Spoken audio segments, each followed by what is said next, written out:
Hi, good evening, everyone. Our devotions and topic for tonight is about understanding the gospel. So, this is a new series, and meaning the gospel is about the good news, mabuting balita, magandang balita. And our verse is from the book of Genesis, chapter 3, verse 15. Said that I will put eternal enmity between you and the woman, and between your offspring and her offspring. He shall bruise your head, and you shall bruise his heel. Sa Tagalog version, sabi dito, ikaw at ang babae ay mag-aaway, ang lahi mo at ang lahi niya ay mag-aaway din, dudurugin niya ang ulo mo at tutuklawin mo ang sako niya. So, ibig sabihin dito, noong panahon na nilikha ng Diyos si Eva at Adan, nilikha silang walang bahid ng kasalanan. Hindi sila nagkakasala. Wala pa silang kasalanan. Pero during that time, nung tinukso ni Satanas si Eva na kumain ng prutas na ipinagbabawal ng Diyos, at nung natukso si Eva, binigyan niya rin si Adan. Pero si Adan hindi niya rin sinaway si Eva at prinotektahan niya. Kaya napakalaking kasalanan ni Adan noon kasi magkasama sila. Nung tinukso ni Satanas habang siya ay nag-anyong ahas, nandun si Adan, at si Adan yung inutusan ng Diyos na protektahan yung creation, protektahan yung asawa mo, protektahan yung buong nilikha, at siya yung inasahan ng Diyos para magprotekta at mag-manage doon. So, ang ginawa niya, nagpatokso siya.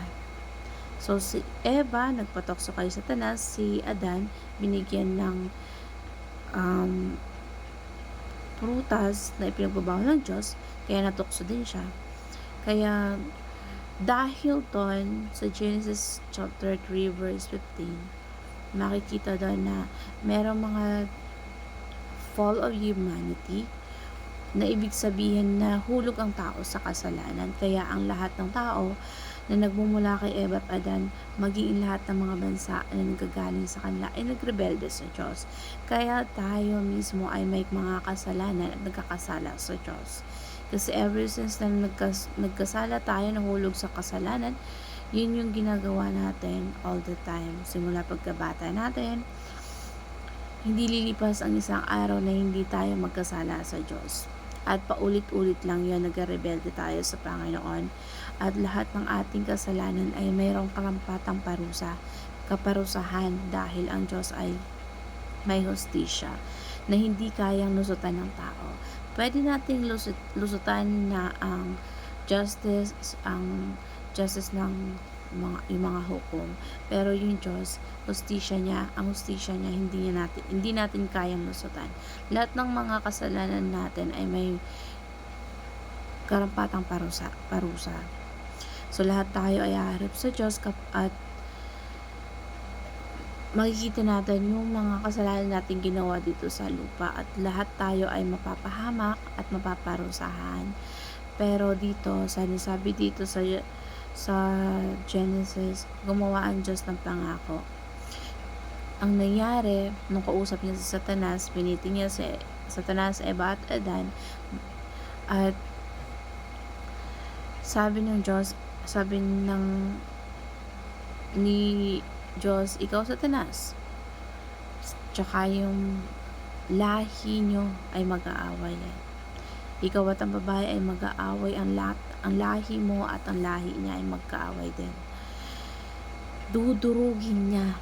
Kaya sabi dito, dudurugin niya ang ulo mo at tutuklawin mo ang sakong niya. So, ito yung mabuting balita na the first gospel, kung ano yung nangyari sa Genesis 3:15, yung God's promise ay ang ating messenger, ang Messiah.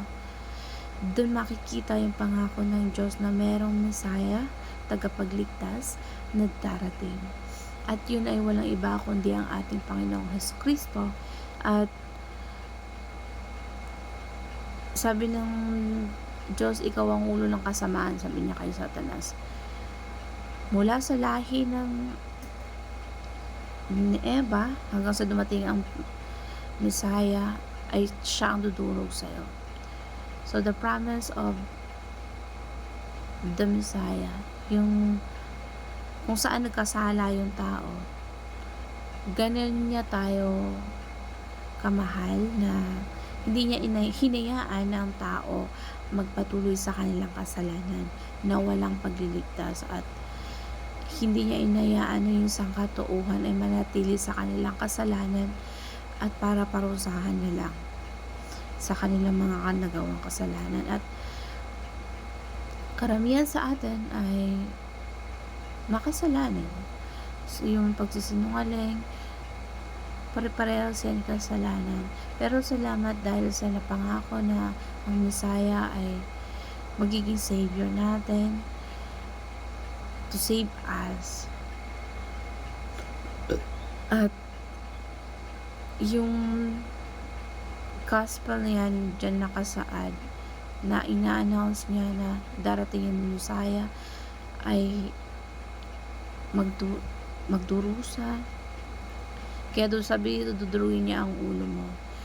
Ang Messiah ang dudurog sa ulo ni Satanas na hindi nagawa ni Adan. Kaya kailangan ng pangalawang Adan, at yun ay ang Panginoong Jesucristo. At tutuklawin mo ang sako niya. Ibig sabihin sa Satan, mayroong pagtuklaw sa sako ng Panginoon Jesucristo. At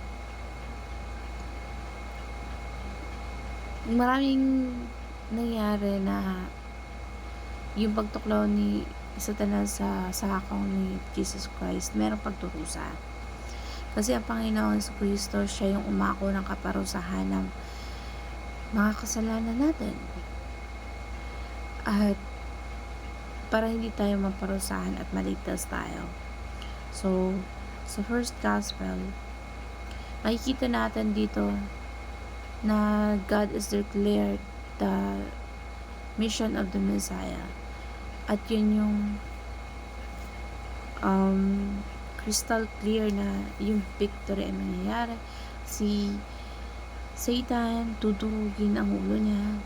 Ibig sabihin, meron malinaw na tagumpay ang Panginoong Jesucristo laban kay Satanas. So, yun po yung mabuting balita na bagamat tayo ay nagkasala at karapat-dapat na parusahan, pero nangako ang Diyos na mayroong Messiah na tagapagligtas at siya yung magdudusa, siya yung aako sa ating mga kasalanan. At the same time, siya yung mananagumpay na dudurog sa ulo ng Satanas at yung pagtatagumpay ng kasalanan. So bilang